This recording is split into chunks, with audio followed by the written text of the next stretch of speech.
हाँ, तो अब तुम्हारा पॉइंट बिल्कुल सही है, लेकिन इसमें एक्चुअली क्या है, तुमने गवर्नमेंट किस तरह से लोन लेती है वो थोड़ा सा तुम्हें आइडिया नहीं है। देखो, गवर्नमेंट लोन लेती है in the form of bonds. ठीक है, ये वैसे अच्छा क्वेश्चन पूछा तुमने, काफी अच्छा दिमाग लगा रहे हो तुम। एक गवर्नमेंट लोन लेती है in the form of bonds. अब बॉन्ड्स कैसे पे किए जाते हैं, सरकार किस तरह से पे करती है बॉन्ड्स को?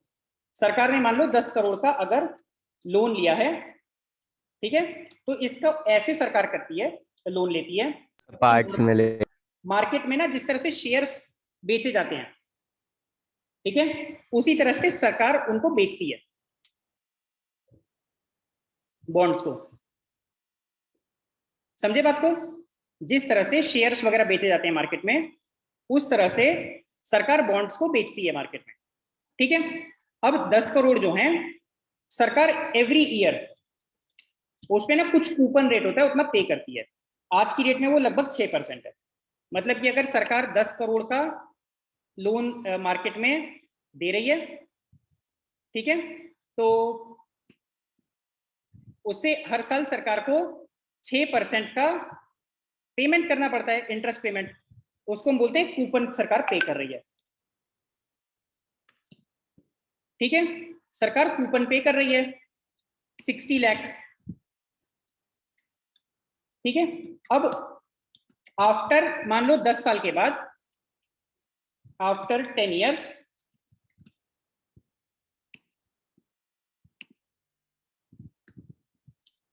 दस साल के बाद क्या होता है कि सरकार को जितना इनिशियल सरकार ने लोन लिया था वो पूरा का पूरा चुकाना होता है। ठीक है,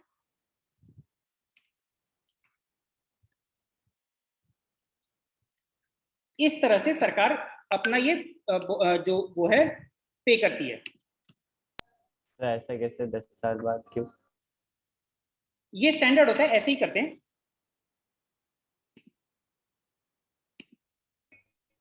तो मतलब 1 साल में 10 साल तक एक एक साल 60 लाख ही देंगे, फिर 10 साल आएंगे तब पूरा देंगे। बिल्कुल, ये सिस्टम होता है। Okay sir.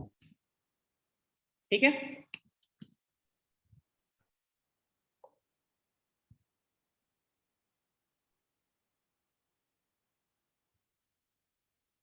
इसका मतलब हमें हर साल दे रहे तो इसलिए हमारे लिए रिकरिंग नेचर हो गए रेवेन्यू।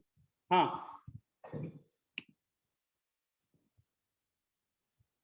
अच्छा, आगे एक चीज होती है sale of spectrum.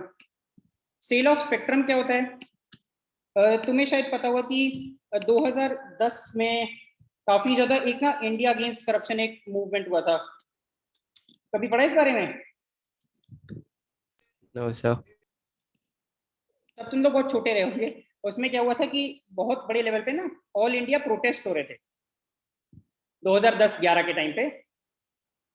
Okay sir. उस टाइम पे जैसे आज की डेट में फार्मर्स प्रोटेस्ट कर रहे हैं सड़क पे, उस टाइम पे बहुत लोग इंडिया अगेंस्ट करप्शन मूवमेंट थी, उसके उसमें प्रोटेस्ट कर रहे थे। ठीक है, कि जो उस टाइम पे यस। गवर्नमेंट है उन्होंने 2G स्पेक्ट्रम बेचे हैं। ठीक है, तो टू, सरकार थोड़ी गिरा सकते हैं। हाँ, प्राइवेट नहीं नहीं, सरकार गिर भी गई थी बेचारे मनमोहन सिंह की। तो 2G स्पेक्ट्रम सरकार ने प्राइवेट कंपनीज को बेचा और उसमें करप्शन है। ठीक है, जनरली लोगों का ये था कि क्या है 2G स्पेक्ट्रम क्या है? 2G, देखो स्पेक्ट्रम क्या होता है कि जो भी हमारे टेलीफोन पे तुम बातें करते हो, ठीक है, उसमें एयर की ना जो रेडियो वेव्स नेटवर्क। वगैरह होती हैं वो ट्रेवल करती हैं। ठीक है, यस तो सर। प्राइवेट कंपनीज एक ये ट्रेवल करती हैं स्पेक्ट्रम में। ठीक है, ये थोड़ा ज्यादा टेक्निकल साइंस का कॉन्सेप्ट है, फिजिक्स का। ठीक है, तो उसमें हम ज्यादा नहीं जाएंगे। स्पेक्ट्रम बेसिकली एक नेचुरल रिसोर्स रेडिएशन होती है वो सब। किसी सरकार के लिए। ठीक है, सर लाइक जिससे नेटवर्क समझ लो। हाँ हाँ, समझ लो कुछ वैसे ही। ठीक है, सैटेलाइट से हम कनेक्ट होते हैं वो सब। हाँ हाँ, कुछ वैसे ही समझ लो वैसे। ऑब्वियसली तुम्हारे लिए इकोनॉमिक्स में इसका टेक्निकल एस्पेक्ट समझना उतना इंपॉर्टेंट नहीं है। Yes sir. तो सर टू हम जी साइंस वाले नहीं थे। हाँ, तो 2G स्पेक्ट्रम सरकार ने प्राइवेट कंपनीज को सेल किया था। तो उस टाइम पे बहुत लोग बड़े लेवल पे सड़क पे उतर आए थे प्रोटेस्ट करने के लिए कि इसमें करप्शन है, ठीक है, सरकार बहुत करप्ट है, ये सब उन्होंने स्पेक्ट्रम बेचे हैं, ठीक है। तो स्पेक्ट्रम बेचने का मैं मतलब इसलिए तुम्हें ये बताया कि स्पेक्ट्रम सरकार सेल करती है, ठीक है। प्राइवेट टेलीकॉम जो भी मोबाइल वगैरह पे कम्युनिकेशन होता है उसके लिए प्राइवेट कंपनीज इसको सरकार से परचेज करती है, ठीक है। तो ये तुम्हें समझ में आना चाहिए कि जो स्पेक्ट्रम है ये देश के लिए एक नेचुरल रिसोर्स है, ठीक है। तो अगर सरकार स्पेक्ट्रम सेल कर रही है प्राइवेट प्लेयर्स को, ठीक है, तो उससे देश की जो असेट्स हैं वो रिड्यूस होंगी। यस सर, सो उससे कमा सकती थी वो।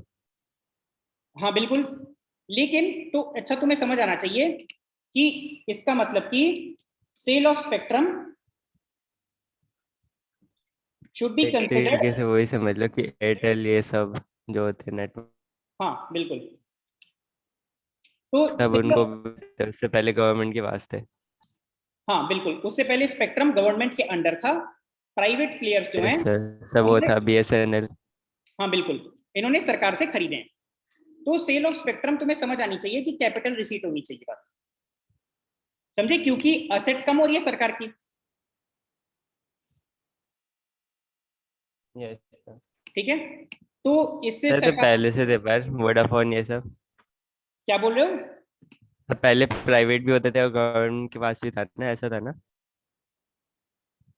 हाँ हाँ, अब सिर्फ प्राइवेट है, गवर्नमेंट के पास कुछ नहीं। अरे एक सेकंड, सॉरी मैं थोड़ा क्वेश्चन तुम्हारा गलत समझा। तुम स्पेक्ट्रम की बात कर रहे हो किसी और चीज की बात कर रहे हो? स्पेक्ट्रम पहले सरकार के पास ऐसा थे। स्पेक्ट्रम। हाँ सरकार पहले, सॉरी, स्पेक्ट्रम पहले सरकार के पास होती है, प्राइवेट प्लेयर्स उसे खरीद लेते हैं, ठीक है, उसके बाद फिर प्राइवेट प्लेयर्स उसे यूज करते हैं। वैसे ये जो टेलीकॉम तुम्हारी कंपनी है जैसे कि एयरटेल, जियो, वोडाफोन, BSNL, यस इनके सर। अलावा और भी बहुत सारे लोग इनका यूज करते हैं। फॉर एग्जाम्पल आर्मी इनको बहुत ज्यादा यूज करती है, आर्मी, एयरफोर्स, ठीक है ना, इनके भी क्योंकि क्लासिफाइड कम्युनिकेशन होते हैं, ठीक है। यस सर, इनका अलग ही होता है सर्वर। बिल्कुल, इनके कम्युनिकेशन ऐसे होने चाहिए जिसको कोई भी आदमी इंटरसेप्ट ना कर पाए, ठीक है, आर्मी या, ट्रेस न कर। बिल्कुल नहीं, BSNL को यूज नहीं करते फिर ये, इनके अपने अलग स्पेक्ट्रम रहते हैं तो सरकार इनको अलग से बेच देती है। उसी तरह से ओके रेलवेज के सर। ना कम्युनिकेशन अलग रहते हैं, तो यस रेलवेज को भी सर, सरकार, ऐसे ATM का भी एक नेटवर्क होता है। बिल्कुल, तो रेलवेज को भी सरकार अलग स्पेक्ट्रम अलॉट कर देती है, उनको अलग बेच देती है, ठीक है। तो ये बात तुम्हें शायद सबके समझ लिए आ अलग गई होता कि सेल ऑफ स्पेक्ट्रम तुम्हारे कैपिटल रिसीट होने चाहिए क्योंकि उससे असेट्स कम हो रहे हैं सरकार के, ठीक है। लेकिन अब देखो होता क्या है, सरकार इनको ना ऑक्शन करती है, ऑक्शन का मतलब इनकी नीलामी करती है, कंपनीज को बेचती है इनको, ठीक है। लेकिन इनका जो रेवेन्यू आता है, मतलब इनको बेच के जो पैसे आते हैं सरकार के पास, वो कैपिटल रिसीट की तरह सरकार नहीं दिखाती अपने बजट डॉक्यूमेंट्स में, ठीक है। सरकार इनको नॉन टैक्स रेवेन्यू की तरह दिखाती है। मतलब कि तुम्हें याद होगा रिसीट्स दो टाइप की होती हैं, एक होती है रेवेन्यू रिसीट, दूसरी होती है कैपिटल रिसीट,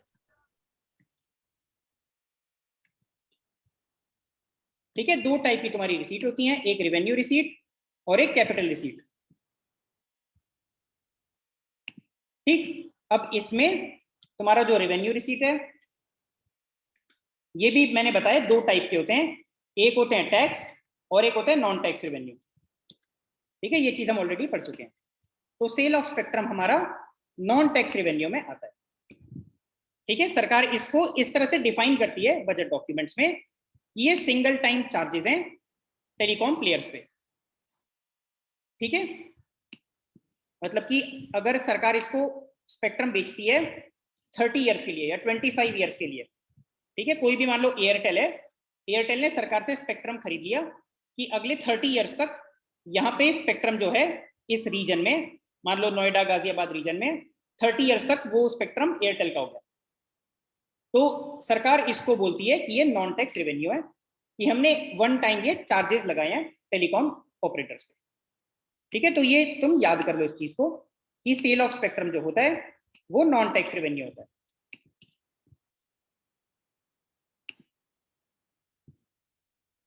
ठीक है। हमारे पास तो चॉइस ही नहीं है गवर्नमेंट का, सिर्फ प्राइवेट। क्या बोल रहे हो, हमारे पास क्या नहीं है? सर गवर्नमेंट वाले, क्या बोल रहे हो, क्या सर गवर्नमेंट वाले? ऑप्शन ही नहीं है हमारे पास, सिर्फ एयरटेल और जियो है अब तो। हाँ बिल्कुल, उसमें तो कोई वोडाफोन, भी वोडाफोन ट्रेस ऑलमोस्ट कर बैंकरप्ट हो सकते गया हैं, है। सब कुछ कर सकते हैं उससे। ठीक है ना, वोडाफोन ऑलमोस्ट इंडिया में बैंकरप्ट हो गया है। यस सर, वी आई दोनों। हाँ, अच्छा आगे बढ़ते हैं। एग्जाम्पल, ये तुम्हारे कुछ कुछ आइटम्स हैं, इनको क्लासिफाई करो। Revenue receipt, revenue expenditure, capital receipt, capital expenditure, इन चार में इनको क्लासिफाई करो।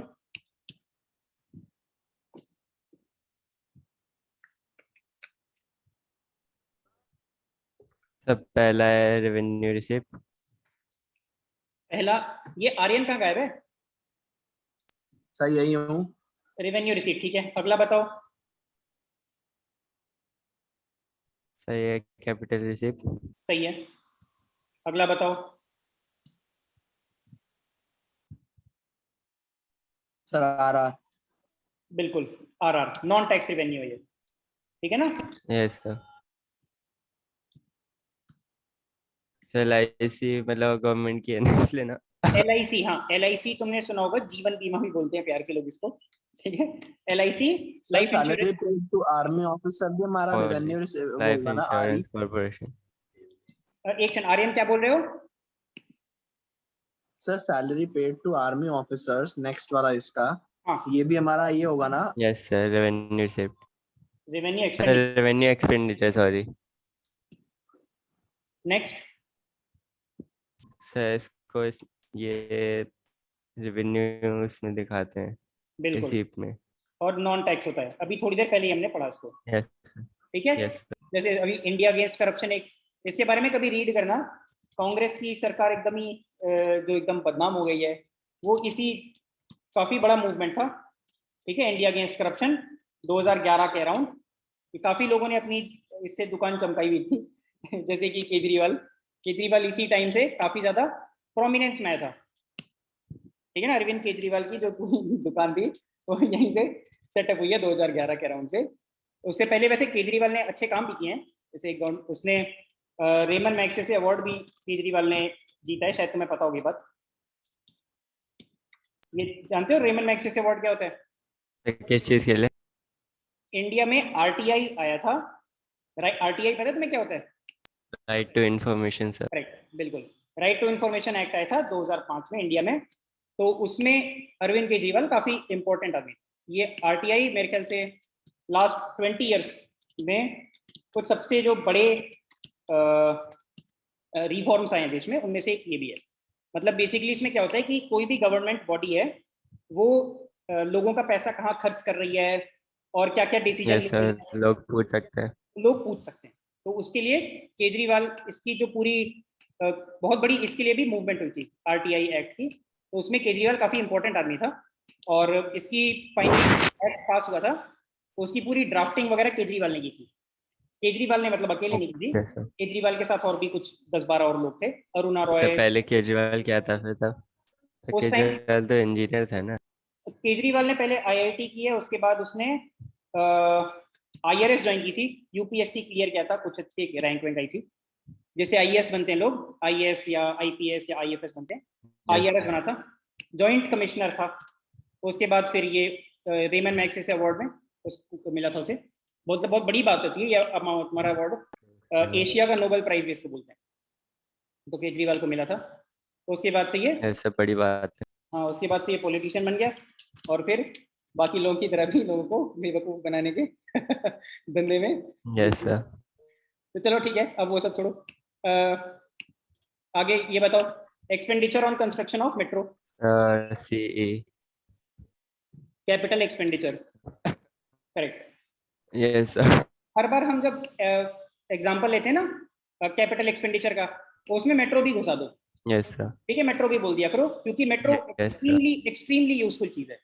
दिल्ली में तुमने देखा ही होगा, दिल्ली मेट्रो आने के बाद से दिल्ली की एकदम शक्ल बदल यस गई है ना, लोगों की लाइफ कितनी yes sir. Sir convenient. Mumbai में बनना है। वो पता नहीं कब बनेगी, कितने अभी 21st सेंचुरी में तो नहीं लगता मुझे बन पाएगी। ऐसा चलो आगे बताओ।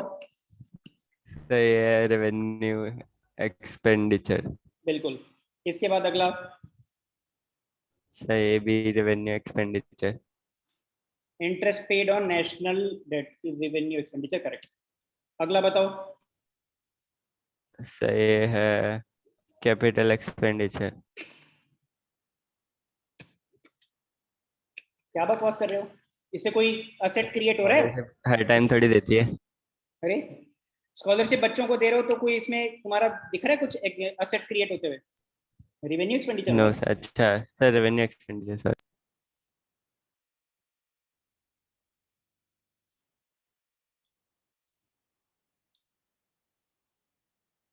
आपने नॉन टैक्स क्यों लिखा था अलग से? कहाँ पे, किसमें? इधर सर इन दोनों में। Revenue. Yes sir. Revenue receipt दो टाइप की होती हैं, दो टाइप की होती हैं। एक होती है तुम्हारी टैक्स रेवेन्यू, दूसरी होती है नॉन टैक्स रेवेन्यू। अच्छा, मतलब टैक्स नहीं आ रहा है, अलग से है नॉन हाँ, tax. Non tax revenue. Okay sir.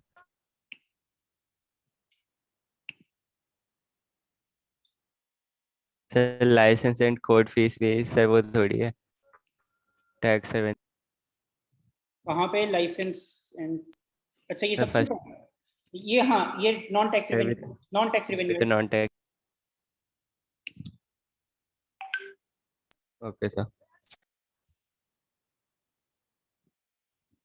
अच्छा अगला हमारा छोटा सा टॉपिक है budget surplus and budget deficit. ठीक है, तो जब भी अ, सरकार बजट बनाती है, ठीक है, जैसे कि 2021-22 ईयर का जो बजट है,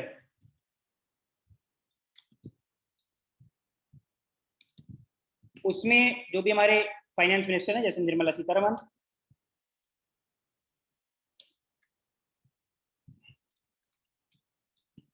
ठीक है, फाइनेंस मिनिस्टर, ये मतलब एक बनाते हैं पूरा एस्टिमेटेड कि कितना सरकार के पास इस साल रिसीट आएगा और सरकार कितना खर्चा करेगी। ठीक है, अगर टोटल रिसीट तुम्हारी टोटल एक्सपेंडिचर से ज्यादा हो जाए तो बजट सरप्लस होता है। ठीक है, अगर टोटल रिसीट जो है वो टोटल एक्सपेंडिचर से कम हो जाए तो बजट डेफिसिट हो जाता है। ठीक है, यस सर। सर ज्यादातर तो बजट डेफिसिट ही रहता है। हाँ ज्यादातर क्या, ऑलमोस्ट हमेशा। Yes sir. ठीक है? शायद ही कभी सब वही बजट हमेशा। सरप्लस रहा है इंडिया में तो। ठीक है, उसके बाद फिर, सर इंडिया में हो ही नहीं सकता।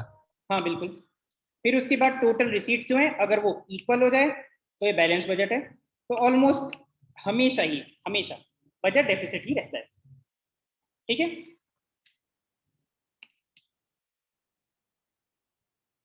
तो टोटल रिसीट्स, जब तक डेवलप नेशन नहीं बन जाता तब तक नहीं इसके अलावा भी डेफिसिट ही अगर रहेगा। डेवलप हो भी जाए गवर्नमेंट तो भी बजट डेफिसिट ही रहता है उसके बाद भी सरकार का। सरकार देखो एक बहुत इंपॉर्टेंट चीज होती है, सरकार जितना ज्यादा स्पेंड करेगी, ठीक है, उतना ज्यादा वो अपने नाम से स्कीम्स चला सकती है। समझ रहे हो बात को? तो जितना ज्यादा सरकार स्कीम चला सकती है उतनी ज्यादा सरकार अपनी पब्लिसिटी कर सकती है। Politically right. समझ आ रही है बात तुम्हें? Yes sir. तो कोई डेवलप नेशन भी है, वो डेवलप नेशन भी चाहेगा कि खूब सरकार स्पेंड करे। उससे क्या होगा कि जो पॉलिटिशियन पावर में है वो उतनी ज्यादा स्कीम्स चला सकते हैं अपने नाम से। Yes sir. बजट डेफिसिट, इसके बाद तीन टाइप के बजट डेफिसिट होते हैं हमारे। एक होता है रेवेन्यू डेफिसिट, एक होता है फिस्कल डेफिसिट, एक होता है प्राइमरी डेफिसिट। ठीक है, ये तीन हमारे बजट डेफिसिट होते हैं। अच्छा ये तीनों अलग अलग होते हैं। रेवेन्यू डेफिसिट तुम्हारा मतलब कि जितना सरकार का रेवेन्यू रिसीट है, ठीक है, रेवेन्यू रिसीट, और एक तुम्हारा होता है रेवेन्यू एक्सपेंडिचर। सिर्फ अगर इनकी हम बात करें तो यहाँ पे रेवेन्यू डेफिसिट की बात आती है। फिस्कल डेफिसिट पूरा का पूरा जितना तुम्हारा खर्चा है और जितना इनकम है उसके बारे में बात होती है। प्राइमरी डेफिसिट में फिर हम इंटरेस्ट वगैरह निकालते हैं, वो सब चीज अभी हम आगे पढ़ेंगे। तो चलो ये 3 टाइप के डेफिसिट है हमारे, इनको रीड करते हैं हम। सबसे पहले आता है रेवेन्यू डेफिसिट। रेवेन्यू डेफिसिट क्या होता है? रेवेन्यू वर्ड ही इसमें आ रहा है, ठीक है। तो जितना रेवेन्यू एक्सपेंडिचर है, तुम्हें पता है ना एक्सपेंडिचर 2 टाइप के होते हैं। Yes sir, capital expenditure, revenue expenditure. बिल्कुल, रेवेन्यू एक्सपेंडिचर Yes, और sir. Capital expenditure. उसी तरह से हमारे जो रिसीट होते हैं, ये भी 2 टाइप के होते हैं।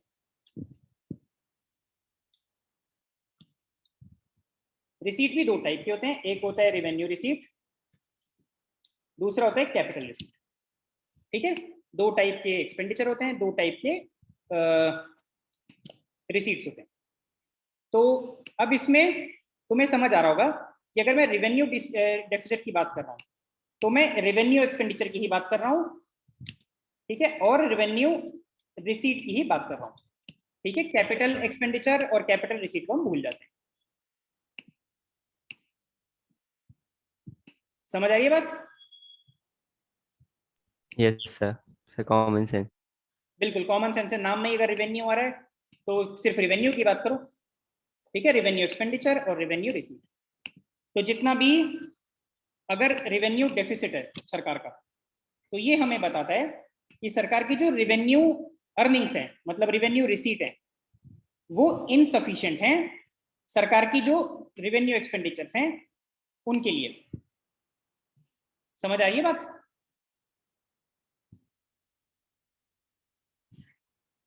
Yes sir, easy sir. ठीक है। तो रेवेन्यू डेफिसिट से क्या तुम्हें समझ में आनी चाहिए बात कि सरकार की सेविंग्स नेगेटिव में, समझे? सरकार जितना कमा रही है रेवेन्यू, सर लोन है उसमें, बिल्कुल लायबिलिटीज है। बिल्कुल, ठीक है। तो उससे सरकार देखो, अगर मान लो रेवेन्यू तुम्हारे रिसीट कम है तो सरकार को अपना बजट बैलेंस करने के लिए फिर लोन लेना पड़ता है ना ढेर सारा। समझ रहे हो बात को? अगर सरकार की ये जो रेवेन्यू तुम्हारी रिसीट है, ये टैक्स होती है प्लस अदर सोर्सेज, ठीक है, सच एज जो भी सरकार फीस लगाती है लोगों पे, ठीक है, या फिर उसको प्रॉफिट्स एंड डिविडेंड्स मिलते हैं, ठीक है, एटसेट्रा।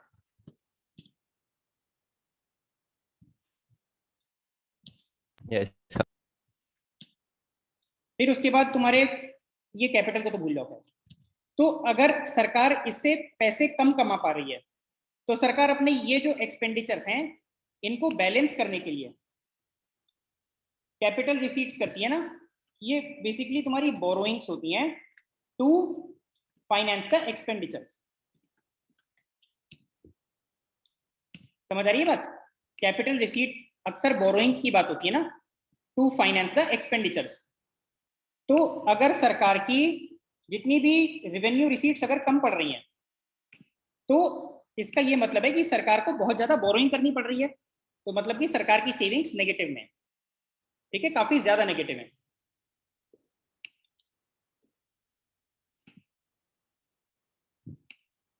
ये बात समझ आ रही है?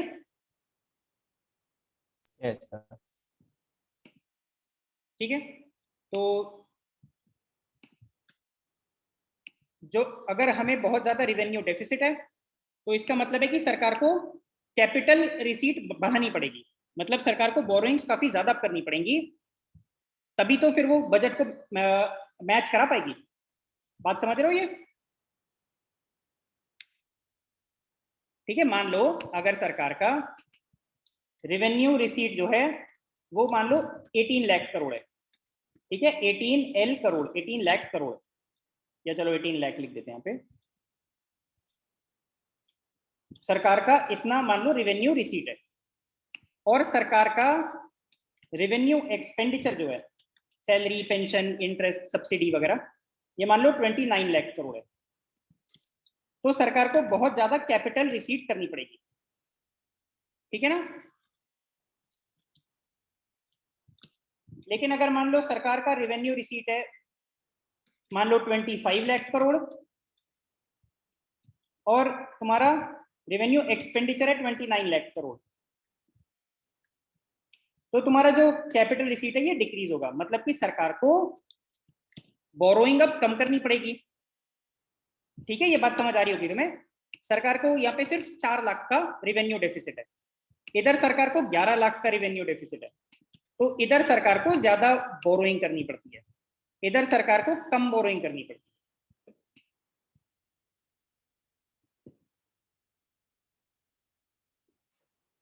समझे बात को?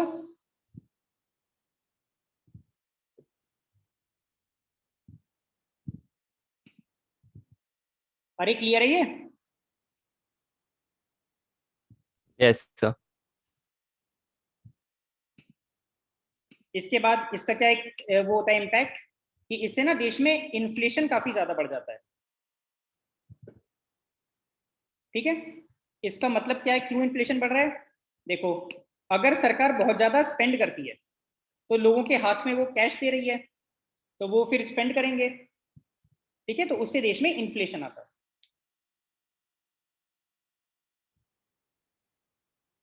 समझे बात को? अगर ज्यादा पैसा दे देती है। हाँ, मान लो सरकार की रेवेन्यू रिसीट है 18 लाख करोड़।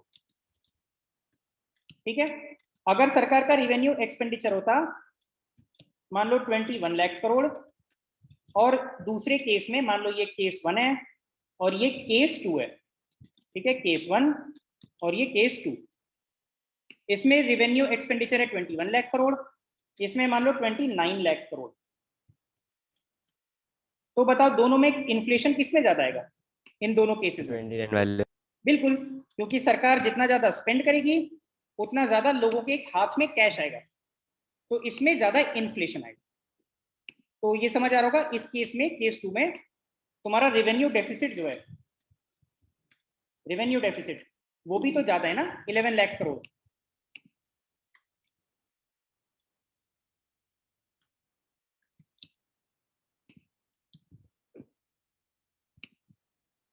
ठीक है,